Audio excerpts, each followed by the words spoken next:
This is Chris and Brian with Resolve Technology. Today, this is an app we're fairly familiar with. I use Authy personally for my personal accounts and as an MFA whenever setting up MFA. Twilio or Twilio, how do you pronounce that? Twilio? Twilio. So they kill off Authy for the desktop, and apparently it forcibly logged out all users. So this Authy for the desktop, that just means like the Windows and Mac version of their app. The majority of the user base is actually on like an iOS or Android. It's a mobile app. It's your little MFA codes. They let everybody know, attention, end of life, please move over to Android or iOS. But I guess they forcibly logged all desktop devices out of their Authy accounts and no longer allowed them to log back in with their phone numbers, which is, if someone ignored their request to do anything, they're kind of screwed. But they had sufficient time to sync it down to a mobile device on the mobile app. And they reached out to the people that made this article, letting them know that this was a planned end of life, and they described it in their end of life guide here as of March 19, 2024. And let's just talk a little bit, Chris, about, in general, we've never recommended using a desktop app for your multi-factor authentication. And the reason is, if somebody busted into your computer, whether it's in the office or somebody remotely, a hacker, right? That's the reason why you want your MFA on the phone, because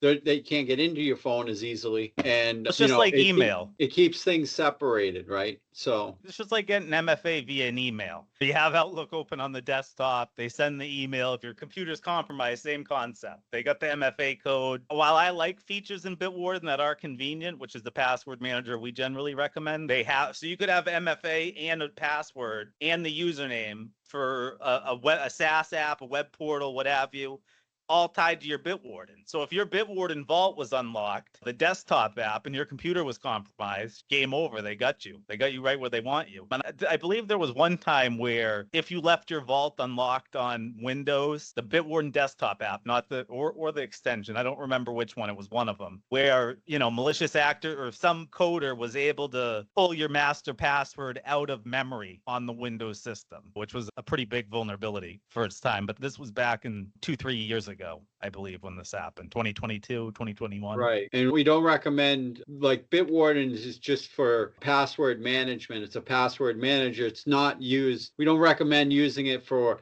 things like multi-factor. I'm not even sure if you can use it for multi-factor. But anyway, you wouldn't use it for multi-factor. Just use it for password management. Use a thing like Microsoft Authenticator, Google Authenticator, or the mobile version of Authy as your separate authenticator on your phone instead of this whole desktop. There were a couple apps out there that did MFA from the desktop, but I never understood that because it's a security. I don't know why Twilio, even Authy even did that, because to me, it reduces the security. So like it misses the whole point. I remember asking you about that. I was like, hey, do you mind if I do this? It's just a little easier. You go, yeah, nice try.